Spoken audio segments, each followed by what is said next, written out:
7-yard line. That's a great call. Playmaker, Plummer will put it up, throws over the middle. Poole, touchdown.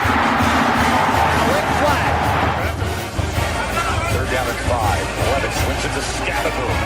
Scadaboo breaks defenders. Here he goes again. Another Scadaboo is the running back, and he is immediately met in the backfield, runs through the contact, and then throws a shoulder for good measure.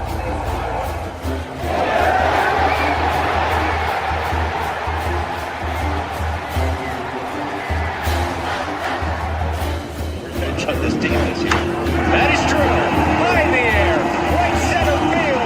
Brandon Compton. Welcome to 2025. Today. Just one the other way. Still going back. Not the track. Walks up and down. Edwards pulls off and buries it. Richardson drives out for Robbie Ryan. Hurt 3 right on the money.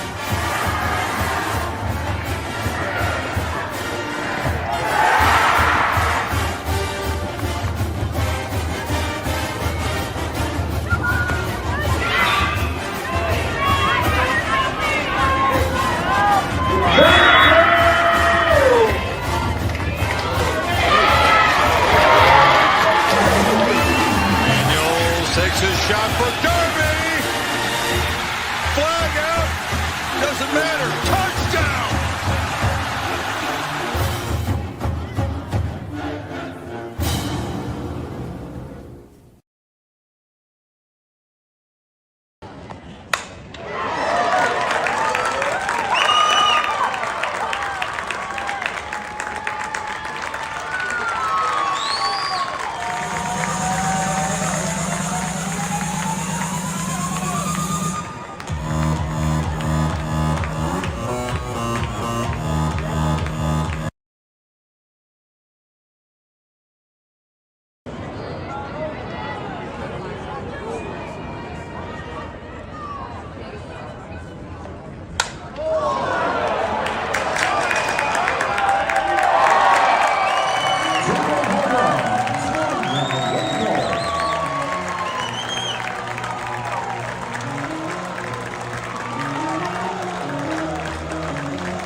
What is up, my Pitchfork Lunch peeps? Happy Friday. Yes, welcome into Pitchfork Lunch and what it is with the madness of this hair. I know why I don't go get your haircut at certain places. So we can fix that.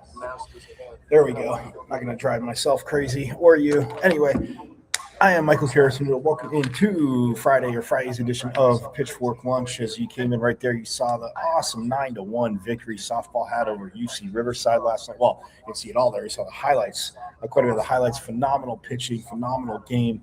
Yes, Tanya Wendell is on a freaking heater. The offense, I mean, you have her leading off. You have Tiare Ho Ching, who came back from obviously getting hit in stitches.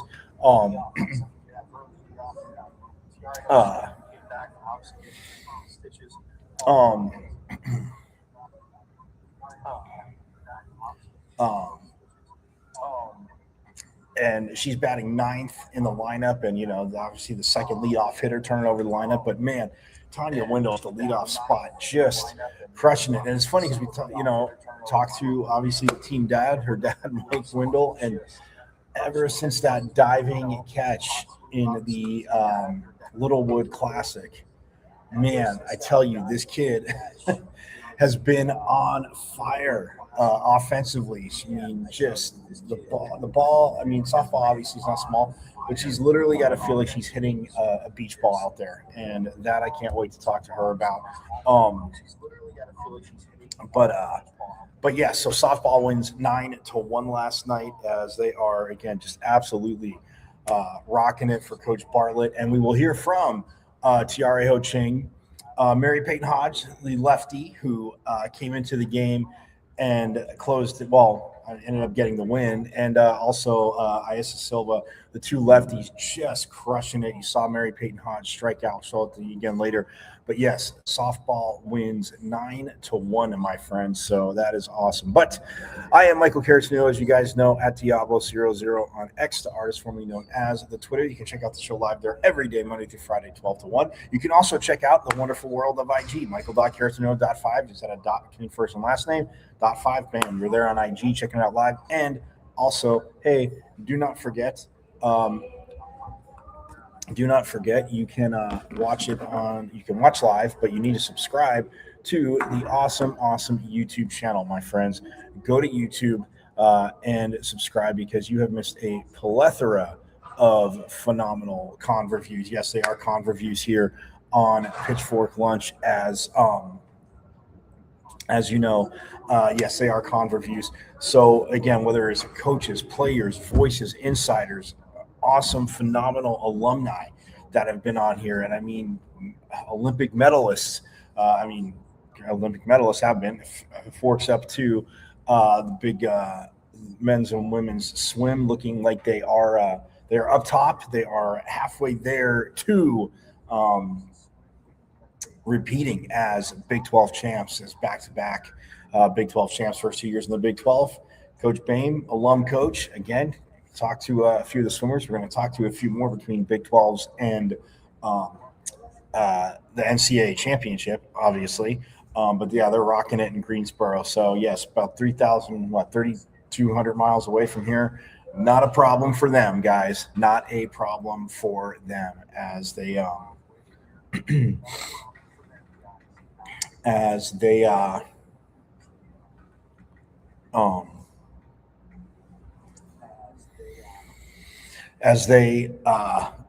just rocking it, and I mean, set some records. I'll get to that later. But yes, my point is, go to YouTube, watch live, but subscribe. All you have to do is, you see my name, Michael Carritanudo. My channel is, you just go to, it's M as in Michael, V as in Victory, C as in Champ 005, at MVC005 on YouTube, guys, and subscribe. Because you most definitely need to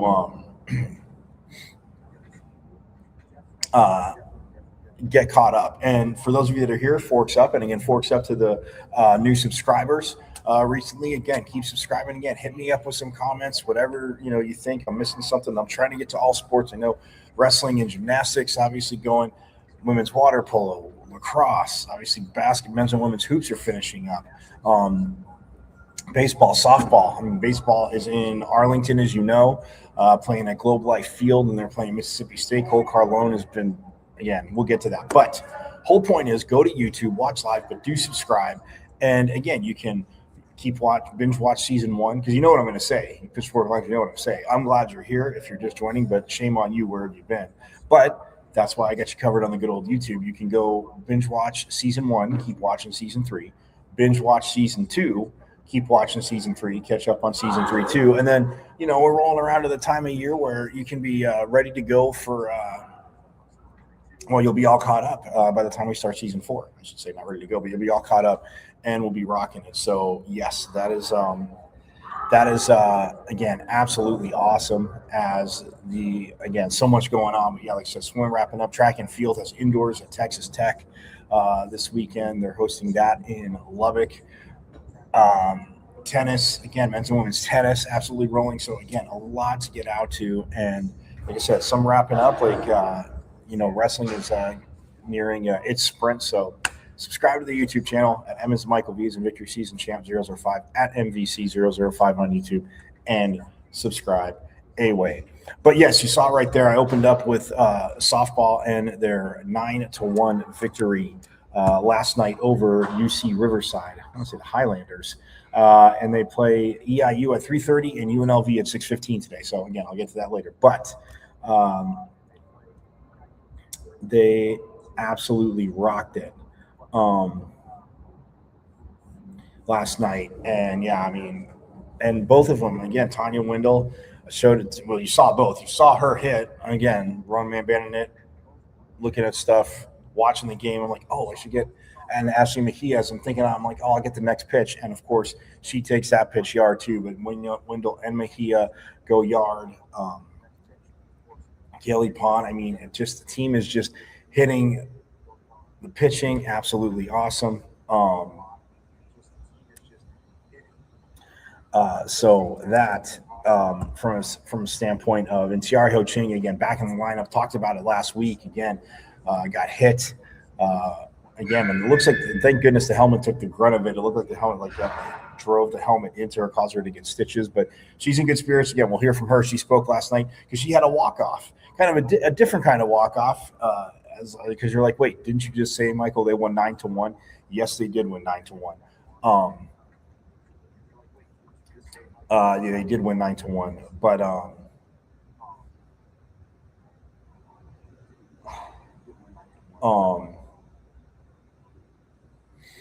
they did win 9-1, and it's but Tiara Ho Ching, if you're up 8 runs after 5, then they call the game. So they're batting in the bottom of the 5th, and you saw her, and I can put it up again real quick. This was her.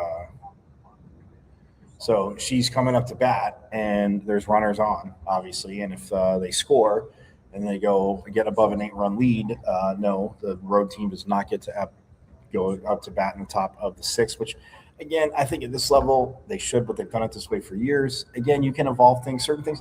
I don't know. I think maybe you test the waters with that, because – but I get it. I mean, as a competitor, you want to get back out there, see what you can do. And, yeah, it might be 9-1, but who's to say you don't score 4 or 5? Now, yes, I know a huge percentage of the time probably wouldn't score, any run or two, anything like that. But just saying. But, yeah, so here's Tiara Ho Ching.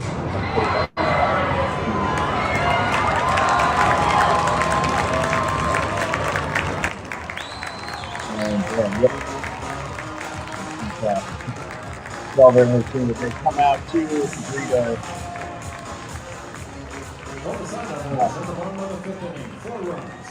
As they get the 4 runs there, but yeah, I mean, look at this hit again. I don't know if you let's get back to it.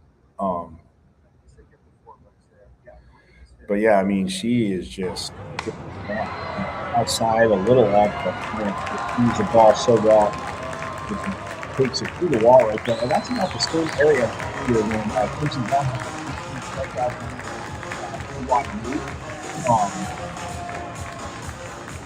when Quincy Brown had that 18 strikeout game against BYU, she parked the home run just barely. It was like a line drive shot, but it got out quick because, again, and again, I'm not calling the BYU outfielder slow. It got on such a rope that if they were back at the wall, though, could have leaped up and caught that. But yeah, just got over the wall, and she hits it there for her run rule walk off there. But yeah, I mean, man, Tanya Wendell too. This kid.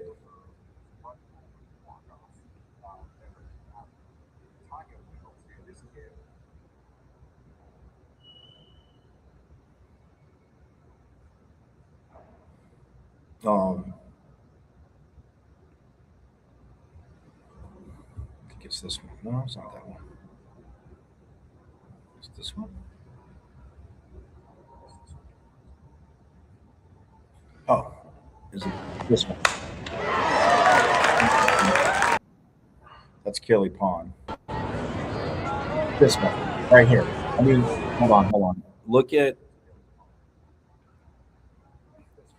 again, you see this, but look at, I mean, again, now, yes, this pitch is up, but when you have a bad pitch, you definitely have to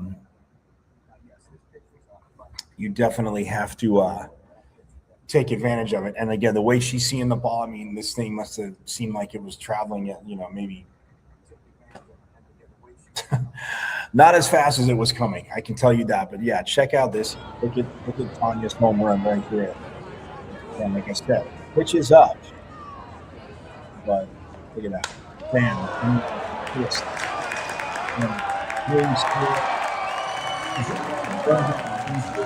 Hulk smashes this. Top the softball field. So Tanya Linda just rushing it there. And then Ashley Mejia had the home run as well too. And like I said, they went 9-1 with Kelly Pond, and then Silva and Mary Peyton Hodge again closing it out. Well, guys, we had 4 scoreless innings in the Arizona State Mississippi State game in Globe Life Field in Arlington, and they kind of blew it open. In the 5th inning, the Devils didn't score, and Mississippi State got 4 in the bottom of the 5th, and then the Devils got 1 back. So it was 4-1 in the top of the 6th. The bottom of the 6th, though, Mississippi State got 3 more, so it is 7-1 as we are in the top of the 8th as Brody Briggs, Landon Harrison, and PJ Mauzeritis will be hitting the batter's box as Briggs is 0 for 1 today. Harrison is 0 for 3 with an RBI, and Mount Zauridis, pardon me, PJ is 1 for 2 today. But yeah, they trail 7-1 right now, and they have Mississippi State obviously today. Then they have Tennessee tomorrow, and then Texas A&M on Sunday. So, like I said, it was 5 straight games, but 4 straight against SEC teams. They split with Oklahoma again. Just should have swept Oklahoma, but again, hey, you know what? Your reliever, whose money comes in, and it's going to happen. You're in Norman. They're ranked for a reason. ASU should be ranked anyway after this, but we'll see what happens the rest of this weekend. The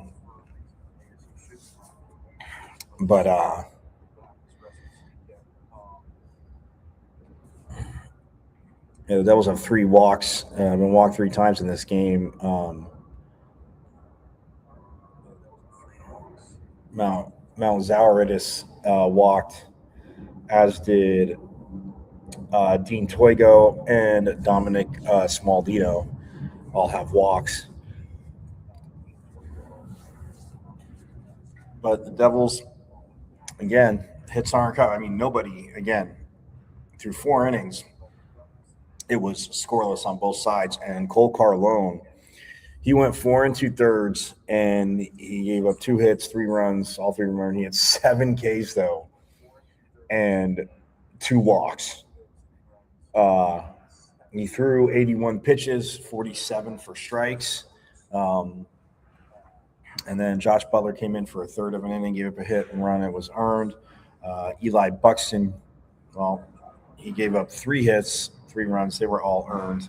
1 walk. And then Colby Guy, 1 inning, and he had 1 K, 2 walks, but nothing given up. And then Austin Musso has 2 Ks, 2 walks, but nothing given up hit-wise, run-wise there. So, I mean, a team that's got 10 Ks, 7 walks, I mean, again, you have too many free bases, and that's going to happen. But for Carlone, I mean, he only gave 2, but only 2 hits off him. And none of them were – he didn't give up a home run. So,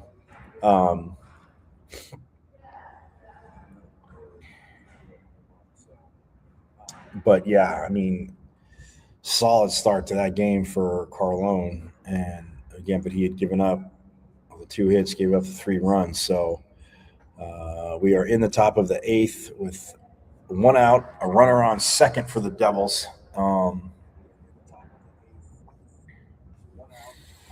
Brody Biggs popped up to short, and then Landon Harrisonval, again, a guy that was batting over 400 coming in. Now today he's 2 for 4 now.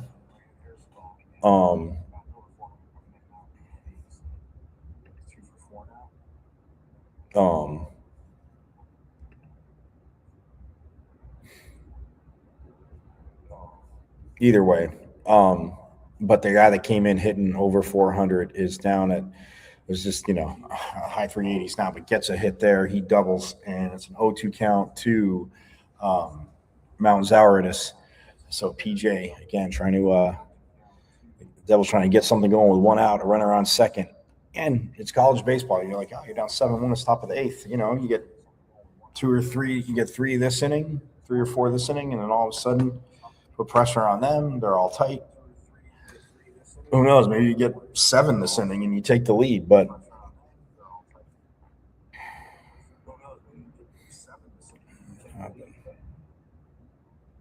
wild pitch. So look at that. 1-2 count, 1 ball, 2 strikes count.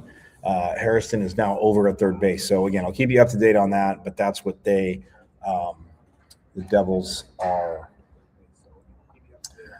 are doing. And swim wise, guys, it's been awesome.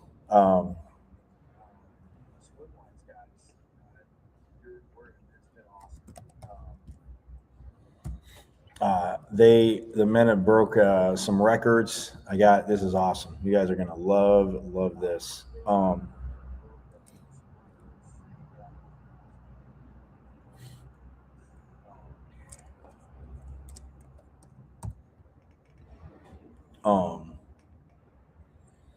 They set a Big 12 record in the 400 medley relay.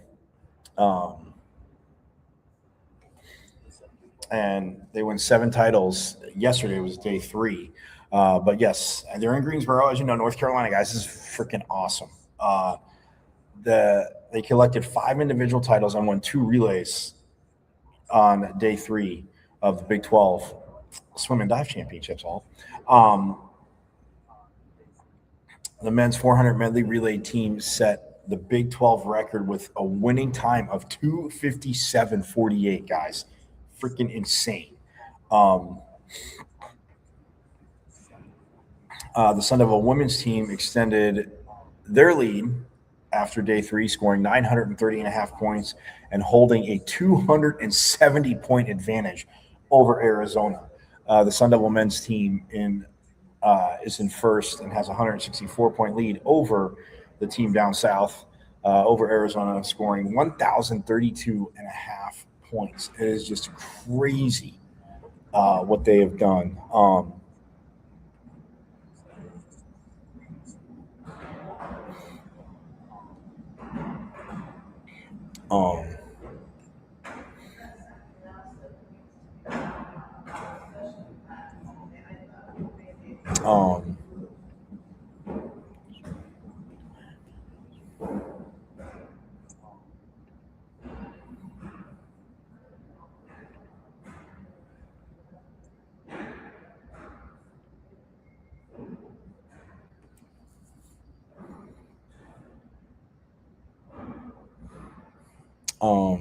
What else is there too?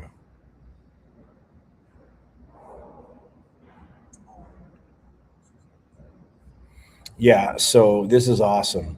Oh yeah, absolutely awesome. Um, yeah, they had 5 individual titles and 2 relays yesterday.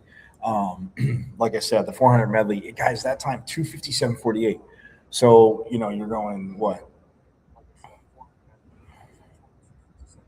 back, breast, butterfly, freestyle, 100 meters of each, and they did it under 3 minutes. So 2:57:48.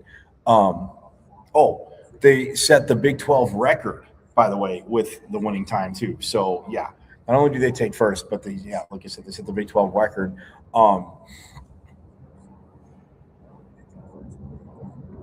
and the men only team over 1,000 points because, like I said, they have a 164-point lead over Arizona. And I will say Arizona gets the championships and we're leading them. So hashtag our state, forks up to that. But yeah, and then the women's 400 relay team of Miriam Sheehan and Ginger McMahon, Julia Ullman, and Albane Cachot edged out Arizona's 400 medley relay team to bring home the Big 12 title, finishing in 3:30.68, a 46.96 free anchor leg by freshman Albane Cachot helped clinch the victory for the women. Julia Ullman helped ASU pull ahead in the butterfly leg of the relay with a 51.71 leg. So yeah, absolutely awesome.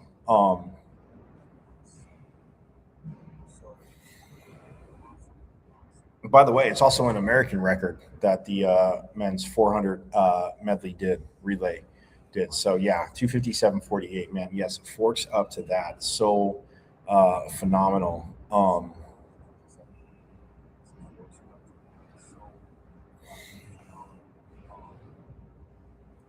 And I mean, it was close, but they outtouched that school down south. So yeah, absolutely awesome. Ilya Haroon, again, who we had on the show with Johnny Kulo, won his third straight conference title in the 100 fly, setting the meet record with the Swift 43.77.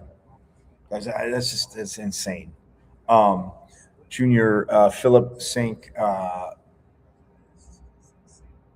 Smarzik earned the bronze medal at 44.95, and graduate Jordan Tiffany was fourth with a 45.61. So yeah, so first, third, and fourth there. Yeah, that'll score you a ton of points.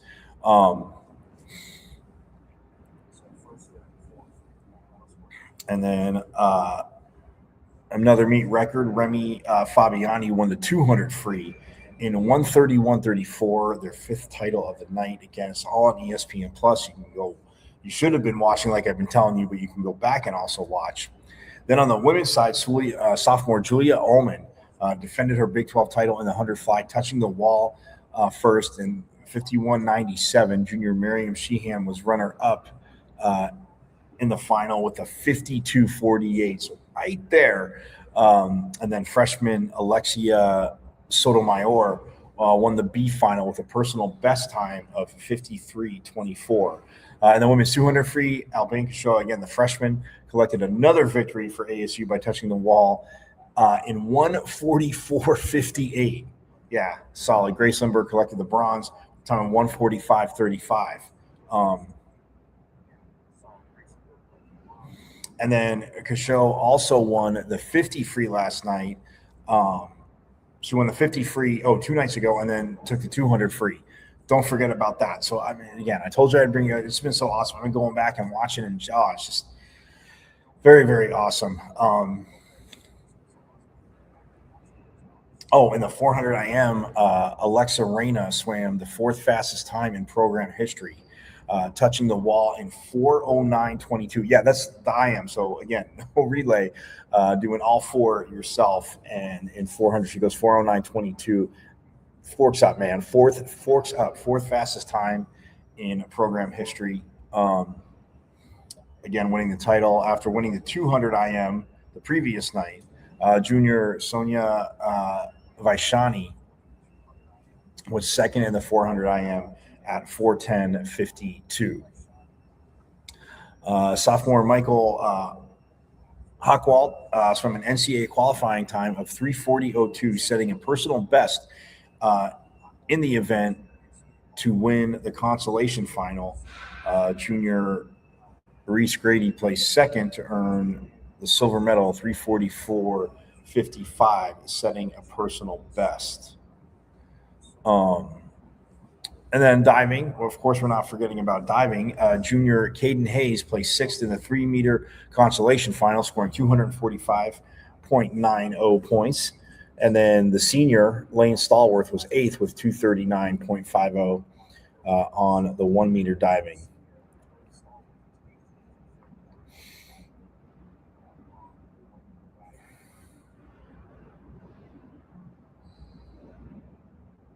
So tomorrow, by the way, swims begin with the 200 fly, the 100 breast, and the 100 back, along with the men's platform diving taking place at 9:30 a.m. Mountain Standard Time. So it's going on right now. I did tell you that. I reminded you.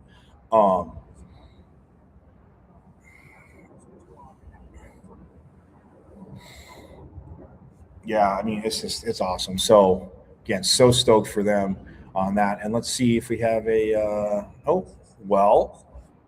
Well, the Devils did plate one, and of course, wow, this is tough, man.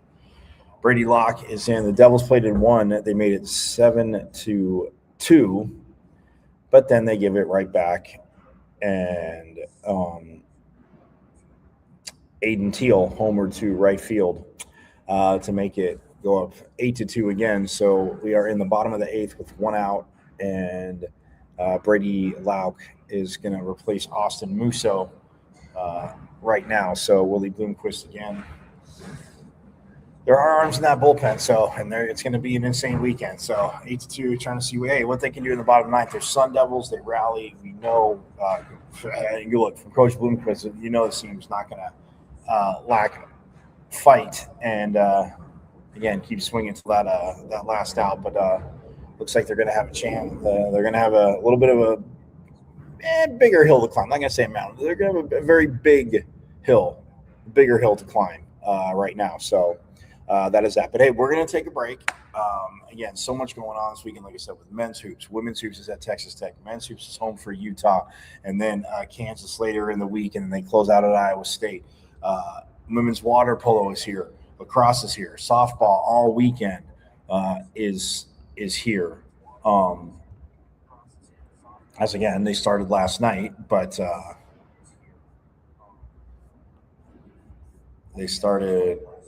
ASU Invitational as they won 9-1, and then they have EIU, like I said, 3:30 today. I'll be there, and I'll be there. They play UNLV right after that, and then tomorrow at 3:30 they have Wisconsin. Again, trying to work their way through the Big Ten teams, and then they'll have Cal Baptist at 6:15 tomorrow, and then Sunday just one game, 12:45. They will take it on CSU Bakersfield. So that is 12:45 on Sunday morning. So or Sunday afternoon, sorry, matinee-ish. But so CSU Bakersfield 12:45 to close that out on Sunday. I said men's hoops here is at the DFA tomorrow. Both lacrosse and water polo. Lacrosse starts at 12. Water polo starts at 1. So, again, we'll get to it. But when we get back, you're going to hear from three phenomenal softballers. We're going to hear from Tiare Ho-Ching, Mary Payne Hodge, and Brooklyn Ulrich, too, who's been added to this team, who's just been absolutely awesome. So, again, we'll hear from them after last night's 9-1 win. And, again, more updates from baseball to see what they can do. And, by the way, see if I get any more swimming updates.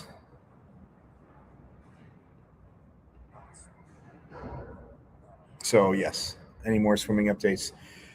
We'll most definitely bring them to you. So forks up to all that's going on. But we'll step aside and we'll hear from the, again, phenomenal softballers, Tiare Ho-Ching, Mary Payton Hodge, and Brooklyn Ulrich on the other side here on Pittsburgh Punch.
right, we are back here on Pitchfork Lunch. Yes, I am Michael Carrasino at Diablo00 on X, the artist formerly known as the Twitter. You guys know it. You love it. Check it out.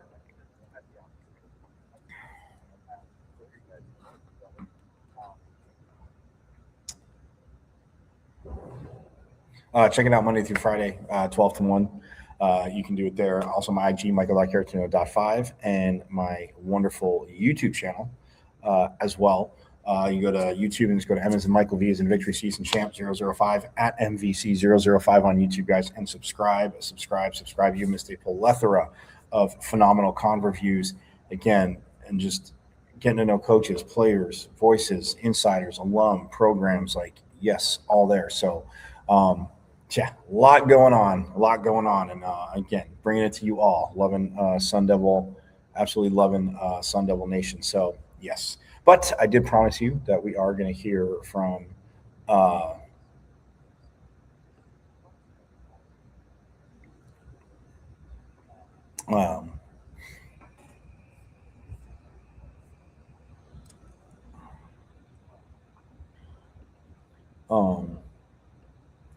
Tiare Ho Ching in softball, and also Mary Peyton Hodge, again, the freshman lefty, and Mary Peyton Hodge, the freshman lefty, and Brooklyn Ulrich, again, in the infield.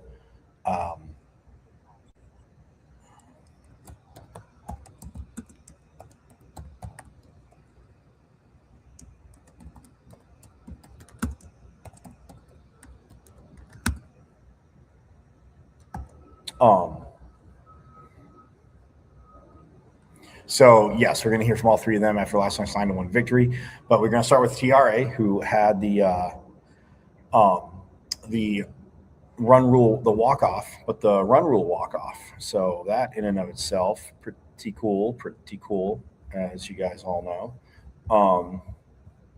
So, yeah, we're going to start with Tiare again, coming back from, like I said, being hit. But it's just like in a sport, you play it, it happens, and it sucks when it happens. It might not happen often, but it does, and it's part of it, and you just move on. But yeah, Tiare, again, you'll hear her. She is rocking it. So without further ado, here is the sophomore infielder for the Devils.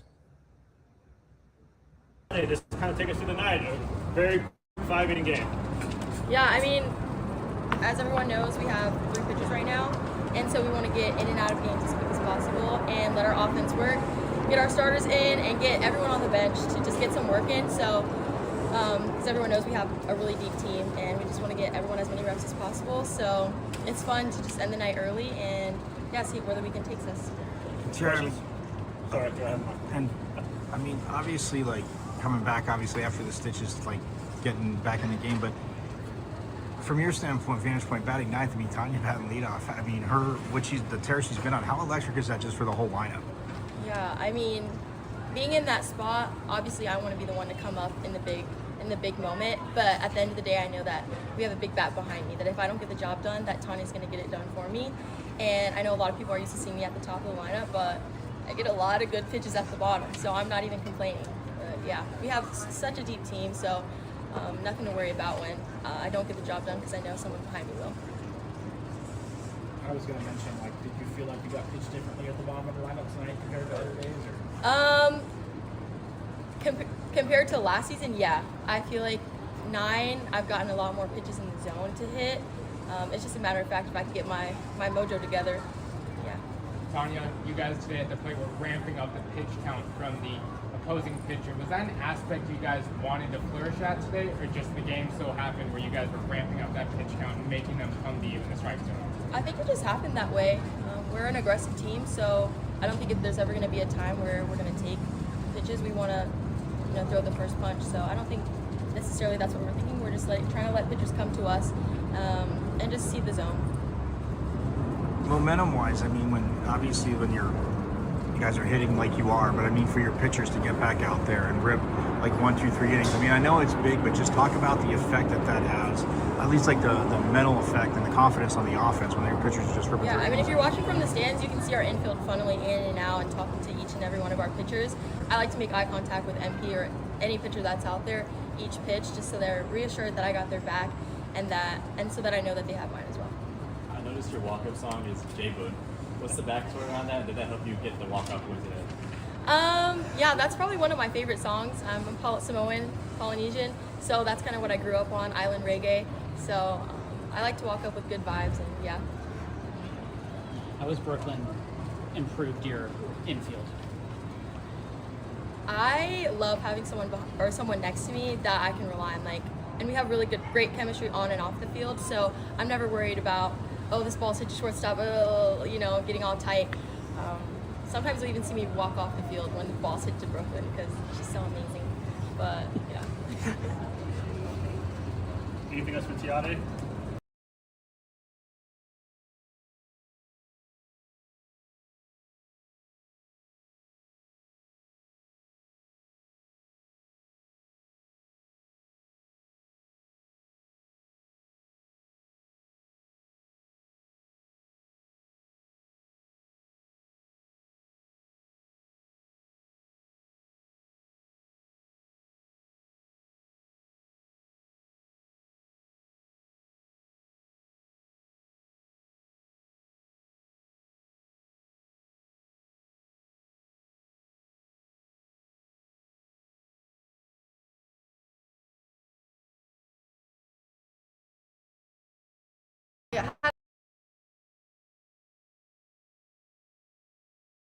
Take us through the night. What was working for you in the circle late? My rise ball was working for me, and seeing Tiare and Brooklyn, they make me take a deep breath and know I can trust my defense and trust my pitches. So that really helps me, looking at them, because every pitch I'll look at Brooklyn or Tiare. So. What kind of sense of relief do you get when you see one of them?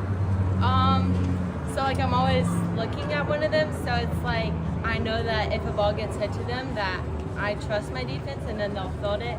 And it just makes me relax. When I'm throwing, today I was more consistent on throwing strikes and going at batters. So that really helps me too, having a focus point from looking at them and then looking at the mitt. Silva today had a lot of good swing and miss stuff out there, getting 4 Ks in just 2 innings. Did you see anything from her performance that you can take to help as you progress throughout the season? She's my biggest role model. She's another lefty too, so I always watch her. My changeup was not good tonight, but she came to the bullpen. I threw 2 over the backstop. I threw 2 out of the park. I hit the backstop, so it's just not my day with my changeup. But she helps me believe that I can.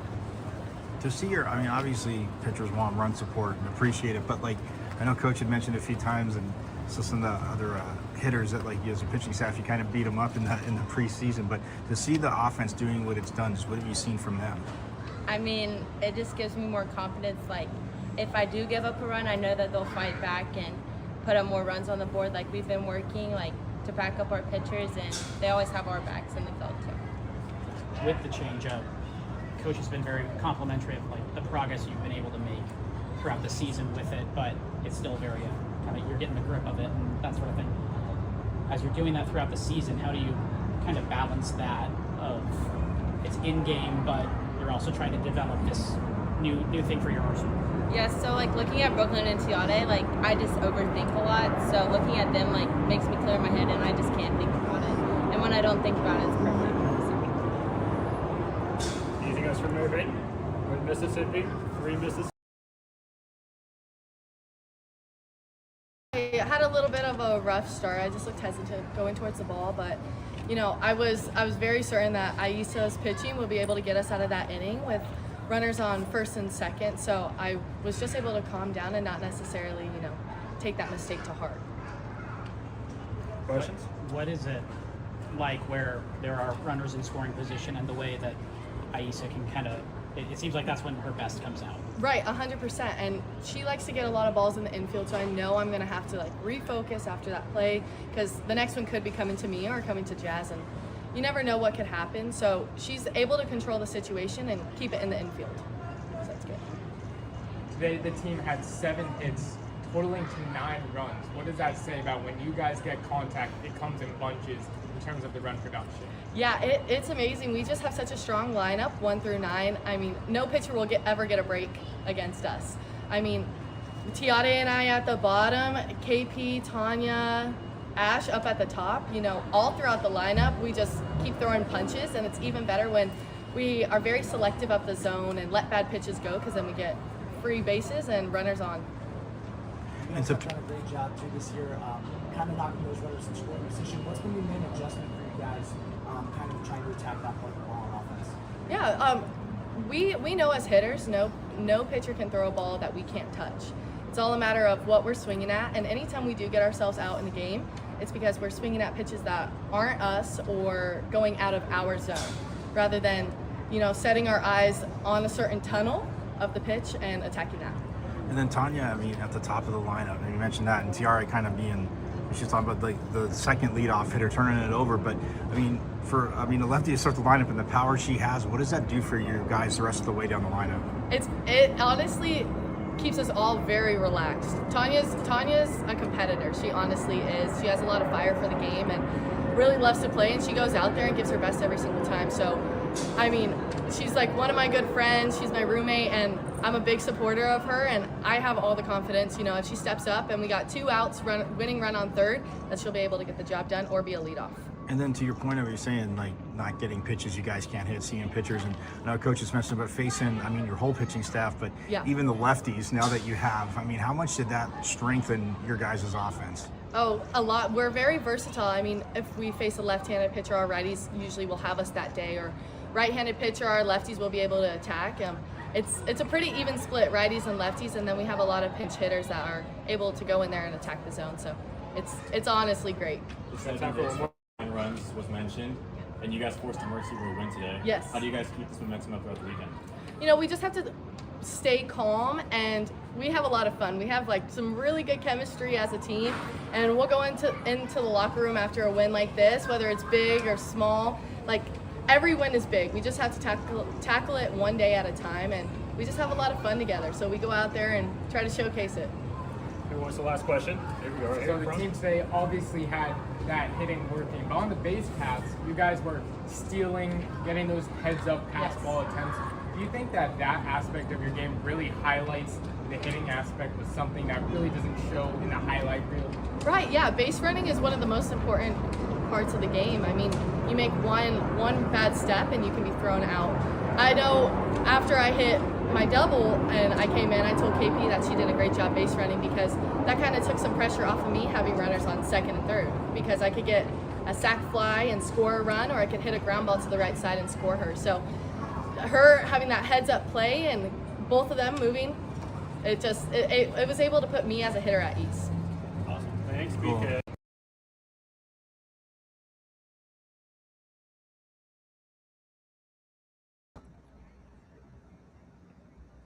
And Brooklyn Ola trapping it up right there. You hear and it's true. Shannon didn't get my cut, but the lineup part, because I was facing theirs, how it helped. But again, they're lefties again hitting like I talked about. It was huge. Well, real quick though, before I summarize that, because Yarho Chinks did quite a few awesome things too. The Devils got 2 runs. I told you they got 2 dingers in the 9th inning as Matt Polk pinch hit. He struck out to lead it off, but then Dominic Longo decides to hit a homer to left field, and then Dean Toigo grounded out to second base. And then, the brothers Dominic Smaldino, he homered to left field, 2 runs, and then Austin Rowley got called out on strikes to end the rally. Again, told you they'd fight. So 8-4 is the final.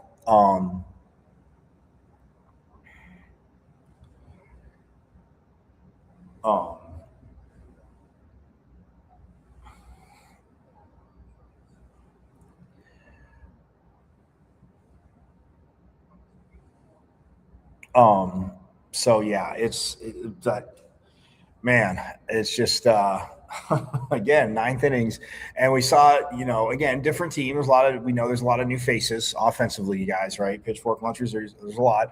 Talked about it. Been out to practice fall, spring, through the fall, winter, spring, all that stuff.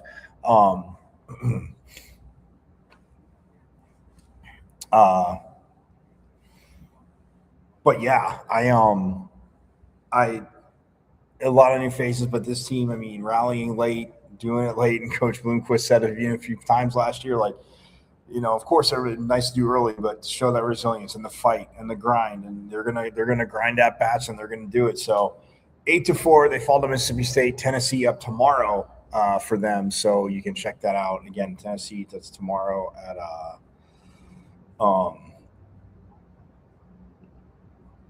I want to say 10. I want to say 10. And it was 10 a.m. today here that it got going. Yeah, 10 a.m. They will take on Tennessee as again they have fallen, and 8-4 to Mississippi State, but now they got Tennessee and A&M. So yeah, let's turn it around. Let's get one tomorrow. Hopefully they're not the away team again tomorrow, every single game. But we'll see.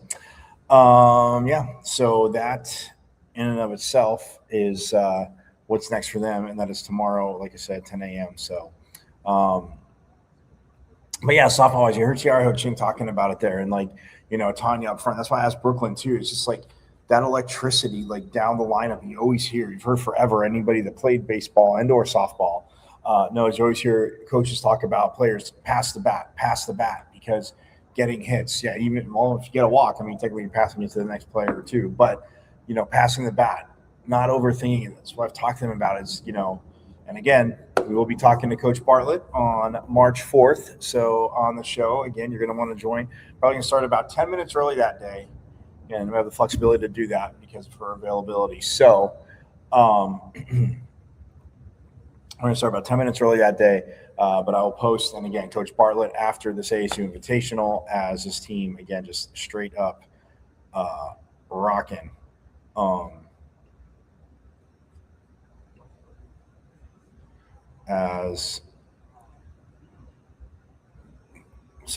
the way, they're 14-3 now with that win, because they did drop that. They beat New Mexico State 9-1 in 5 innings last Saturday, but then on Sunday, the 11:45 game, they ended up losing 6-5 to New Mexico State. So a loss to Oklahoma, a loss to Michigan, and a loss to New Mexico State. That is it. 14 phenomenal wins, including a revenge run rule win against Michigan,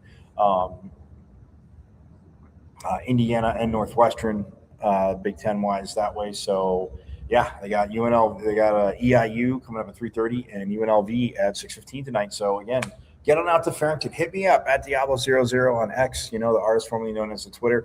If you're going to be out there, again, I will be out there. Let's chat. Let's catch up. It'll be awesome to see. And then, what was I going to say to you? And then, 6:15, they have UNLV. So again, you can see some awesome softball. And that is today. Tomorrow, let's get through the softball schedule, because tomorrow, like I said, they have Wisconsin at 3:30, and then Cal Baptist at 6:15, and then Sunday, again, because I won't be on tomorrow, but Sunday they have CSU Bakersfield at 12:45. So again, you can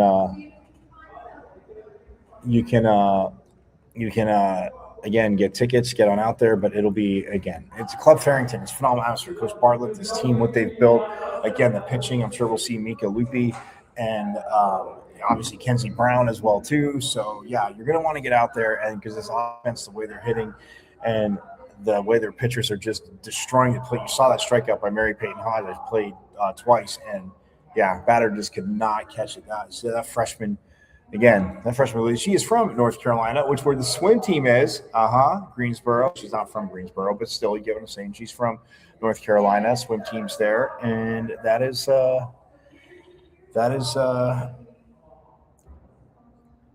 So that is what softball has coming up. Swimming, obviously, finishing up in Greensboro tomorrow. So Monday we'll have a full recap of that. Look forward to it. And then let's see.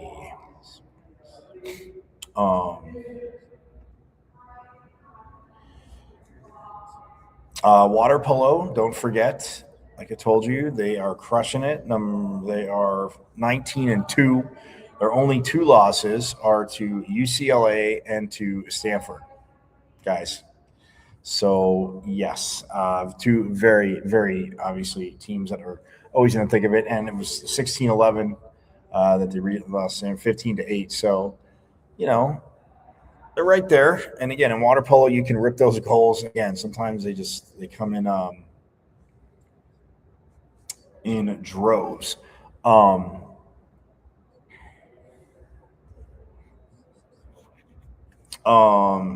So that being said, Saturday, 1 p.m., Cal at the Mona Plummer Aquatic Center. Get your butts over there and check it out as they, like I said, as they look to keep this rolling and against old, Pac-12. I know, yes, they're in the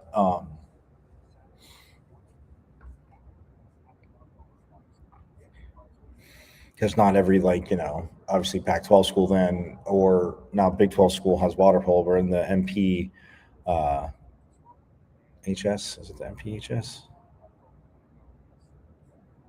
But either way.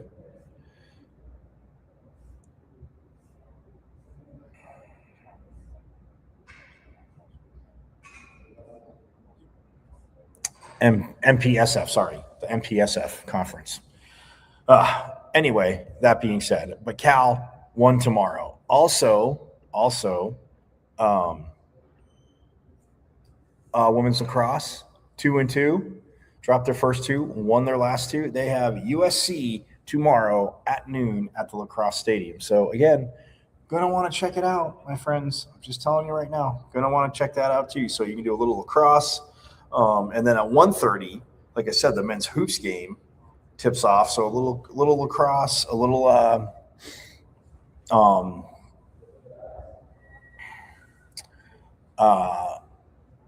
water polo, men's hoops, and then softball. I mean, come on, man. You will be rocking it in Sun Devil Nation all day tomorrow. I know that the Innings Festival's going on right there at Tempe Town Lake. So again, you can, in between, you can go to, maybe you check that out.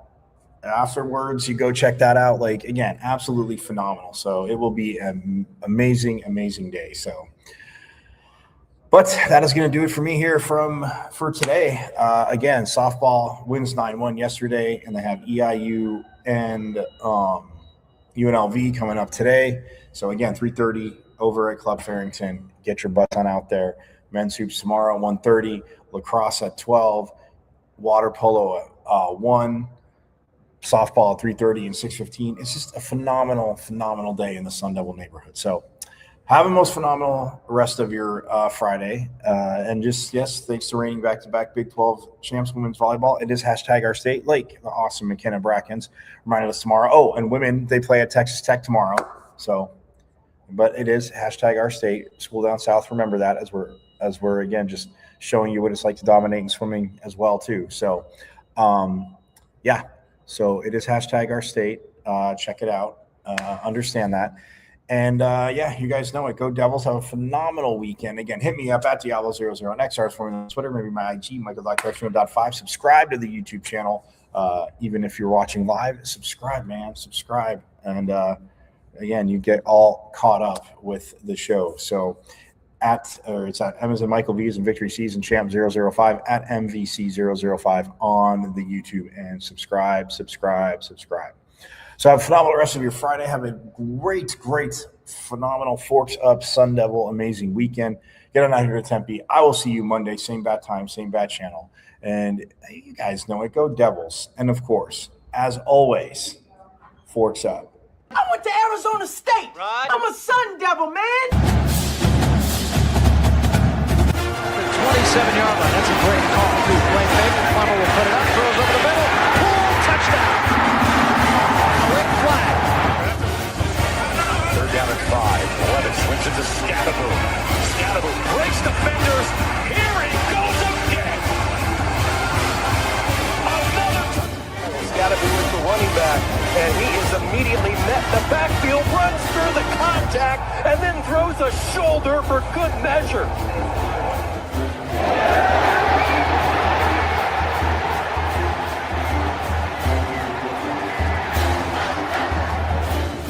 Chuck this defense here. That is true. High in the air. Right